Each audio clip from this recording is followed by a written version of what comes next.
네, 그래도 시장 이렇게 빠진다고 해서 우리 지치지 말고 힘내서 종목 고점 뚫고 하이킥 또 선별할 수 있는 종목들 찾아보도록 하겠습니다. 메리츠증권 광화문금융센터 이희권 차장 자리해 주셨습니다. 어서 오세요. 네, 안녕하세요.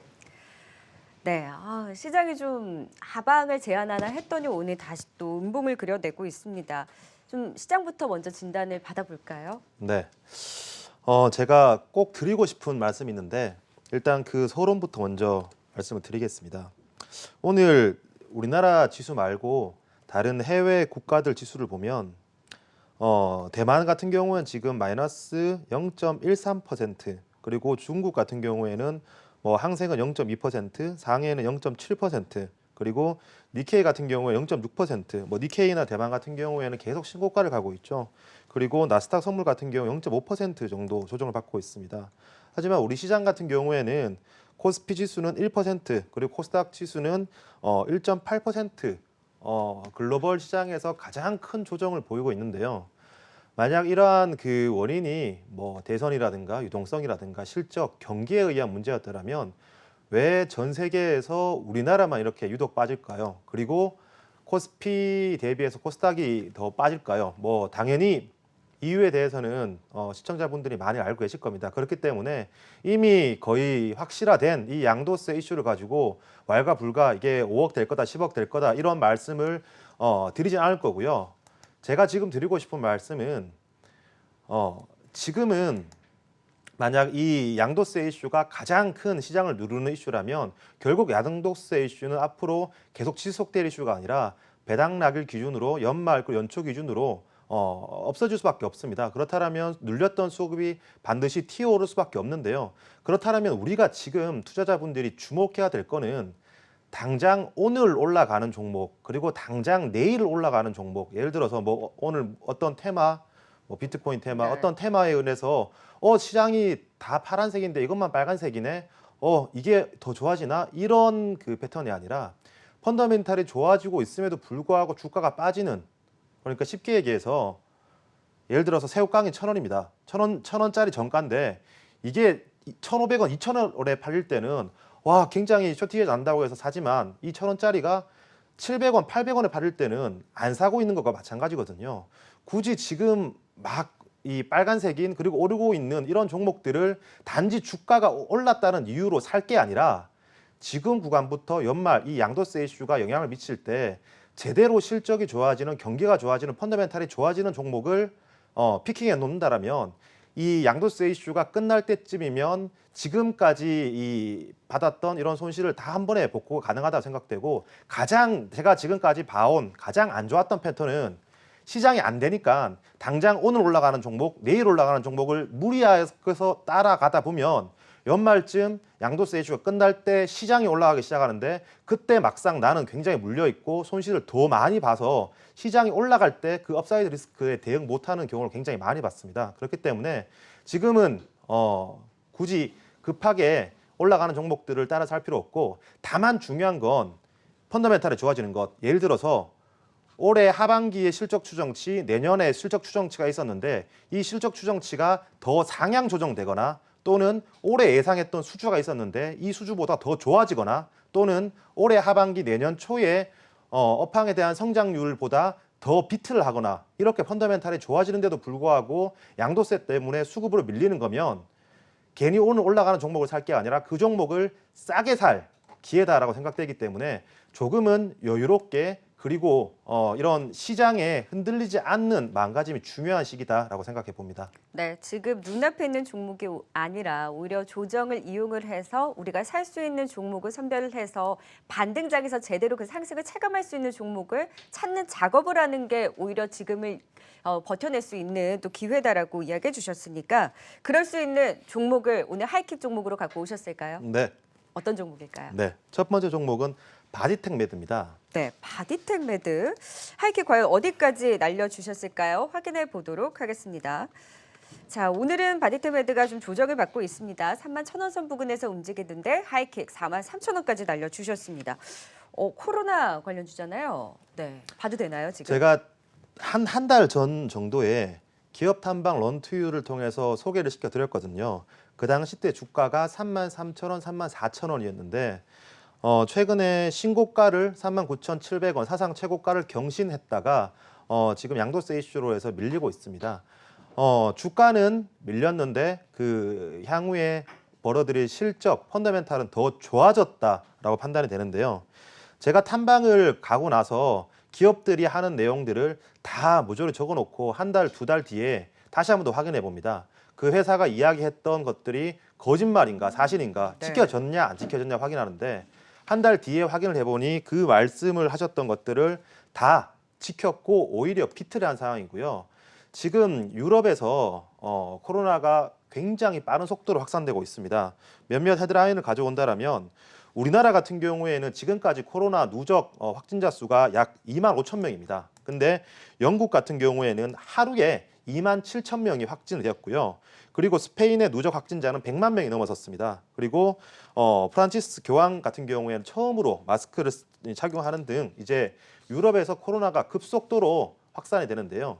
이제 중요한 건 3월 달과 다른 건 코로나가 퍼진다라고 해서 그 테마, 기대감으로 올라갈 게 아니라 정말 코로나가 확산이 되었을 때 그에 비례해서 실적이 증가되느냐가 중요하고 숫자가 나오느냐가 중요한데 동사 같은 경우에는 정말 말이 아닌 실력 숫자로 보여주고 있는 그런 회사라고 제가 판단이 됩니다. 왜냐하면 동사가 그 제시했던 그리고 시장의 3분기 그리고 향후에 컨센서스 같은 경우에는 3분기는 매출액이 363억 원, 영업이익이 174억 원, 뭐 OP 마진이 48%가 정도 나오는데요. 수출 그 업체 진단키트 업체 같은 경우에는 매월 15일에 지난달 데이터가 발표를 하는데 7월, 8월, 9월 데이터를 확인해 보면 충분히 3월 실적, 3월 매출액 같은 경우에는 400억이 넘을 가능성이 높습니다. 이는 제 예상이 아니라 이미 나온 데이터를 통해서 말씀을 드리는 거고요. 그리고 4분기 컨센서스가 매출액 414억에 영업이익 216억인데 지금 진행되고 있는 상황은 충분히 400억이 아닌 500억을 비트할 가능성이 굉장히 많습니다. 그렇기 때문에 동사는 주가는 내려갔지만 오히려 쌓고 있는 이 실적은 더욱더 커지기 때문에 주가는 빠지는데 펀더멘탈이 좋아진다. 그럼 당연히 매수 기회인 거고요. 여기에 추가적으로 제가 주목하는 부분은 단순히 뭐 QOQ로 3분기, 4분기 실적이 좋아진다 이게 아니라 이 항원 진단에 대해서 중요성이 더욱더 부각되고 있고 항원 진단의 플레이어들이 많은데 그 플레이어 중에서도 경쟁력을 확보하고 있다는 게 저의 가장 큰 포인트입니다. 쉽게 얘기해서 우리 3월, 4월 코로나 확대될 때는 뭐 수출 승인이나 허가만 받으면 이 플레이어들이 몇몇 없기 때문에 다 그 플레이어들을 사주거든요. 그 품목을 사줍니다. 하지만 지금 8월, 9월 들어서서는 플레이어들이 워낙 많기 때문에 정말 신뢰도가 있는 그리고 효과가 있는 편리성이 있는 그런 키트를 더 살 수밖에 없는데 최근에 이 PCR에서는 단연 시젠이 독보적인 위치를 보이고 있고요.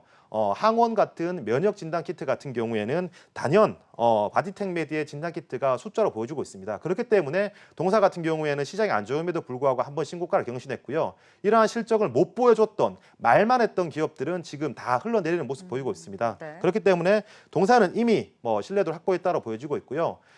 이탈리아 같은 경우에 계속 신규 확진자가 발생되는데 동사가 수주를 확보를 했습니다. 그리고 추가 수주 없냐라고 제가 오늘도 여쭤봤는데 이탈리아가 요구하는 그 수량을 우리가 못 될 만큼 지금 각국에서 많은 수량을 원하고 있다. 그래서 계속 캐파를 늘리고 있다. 이렇게 그 대답을 들었고요. 네. 추가적으로 동사의 콤보 키트, 독감 콤보 키트 개발이 완료된 이후에 지금 그 수출 허가를 임박해 있습니다. 이게 아마 10월 말 또는 11월 중순에 이 승인이 되게 될 텐데 이 또한 모멘텀으로 작용될 거고 이게 승인이 된다라면 QOQ 성장뿐만 아니라 YOY 성장이 가능하다. 그리고 결국 지금 진단키트 업체들은 슬림화되고 있는데 그 슬림화 가운데 선택받고 있는 업체다. 결국 실적으로 보여준 업체다라고 강조드리겠습니다. 네, 코로나 키트주 그때 또 각각의 종류를 또 설명을 해주셨었잖아요. 지금 수주도 나오고 꾸준한 실적 성장으로 오히려 지금 고점 대비 조정을 받을 때가 매수 기회다. 지금 당장도 관심 가져봐도 돼요?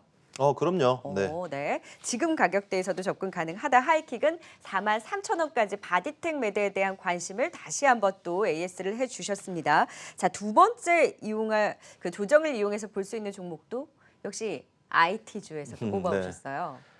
LB 세미콘입니다. 동사 같은 경우에는 네페스, 테스나와 함께 대표적으로 파운드리 비메모리 반도체에 관련된 기업인데요. 최근에 동사가 비메모리 테스터 증설을 진행하고 있는데 증설을 진행한다라는 것 자체가 향후의 수주에 대해서 기대감이 아닌 신뢰성, 가시성으로 받아들여야 될 것 같고요. 이 그 증설이 완료된 것은 내년 1분기부터 실적이 과시화될 전망입니다. 그렇기 때문에 충분히 그 올해 하반기 대비해서 내년 상반기의 실적을 기대해 볼 수 있는 상황이고요. 그리고 지금 삼성을 비롯해서 이런 파운드리 업체들 이 DB하이텍이나 TSMC 모두 파운드리 같은 경우는 풀캐파로 가동되고 있거든요. 이 풀캐파로 가동되기 때문에 삼성전자는 내년 1분기에 D램 낸드뿐만 아니라 파운드리도 추가 투자를 할 것이다라고 당연히 알고 있습니다. 이는 이미 확보해 놓은 인텔이라든가 다른 그 고객사들만 보더라도 추가 투자를 해야 될 상황이거든요. 그렇다면 삼성이 추가 투자를 한다라면 동사 입장에서 LB세미코 입장에서 한 단계 더 추가적인 캐펙스를 증설할 수 있는 상황이고요. 결국 중요한 건 일시적인 유행 테마가 아니라 일시적인 유행 테마 오늘 하루 반짝하는데 내일 모레 가서 말이 없어지고 거래량 줄어들고 그런 경우 많았을 겁니다. 하지만 결국 큰 트렌드는 삼성이 TSMC를 따라잡기 위해서 퓨어 파운드리 전략으로 가고 있다는 게 가장 큰 전략입니다. 이 퓨어 파운드리로 간다는 것은 이 삼성이 TSMC처럼 단순하게 파운드리 역할만 하고 설계, 디자인, 그리고 향후에 그 후공정 이런 것들은 외주를 주겠다는 건데요. 그에 따른 낙수 효과가 DSP 디자인 솔루션 파트너 기업들이나 이런 그 테스트 업체들 그리고 비메모리 후공정 업체들한테 당연히 갈 수밖에 없는 상황이고요. 이런 낙수 효과가 커지면 커질수록 삼성전자가 먹어가는 게 크고 영업이익률이 커진다라면 낙수 효과에 의한 영업이익률도 함께 커질 수밖에 없거든요. 그렇기 때문에 LB세미콘은 주가를 떠나서 내년의 실적이 더욱더 크게 증가될 것이다라는 것은 저희 확신하고 있고요. 올해 예상되는 영업이익이 376억 그리고 내년에 600억이 전망되고 PER이 12배 수준이기 때문에 지금 구간에서는 그로스를 감안하더라도 PER을 감안하더라도 굉장히 저평가되어 있는 구간이다라고 판단해 봅니다. 네, 이런 종목을 이럴 때 사놔야 된다. 지금 LB세미콘에 대한 관심을 이야기해 주셨고요. 오늘 지금 9,900원 선 부근에서 움직이고 있는 LB세미콘의 하이킥, 그래서 12,000원까지 날려주셨습니다. 네, 오늘 고점 뚫고 하이킥, LB세미콘과 바디텍 매대에 대한 도움 말씀까지 들어봤습니다. 지금까지 메리츠증권 이희권 차장이었습니다. 고맙습니다.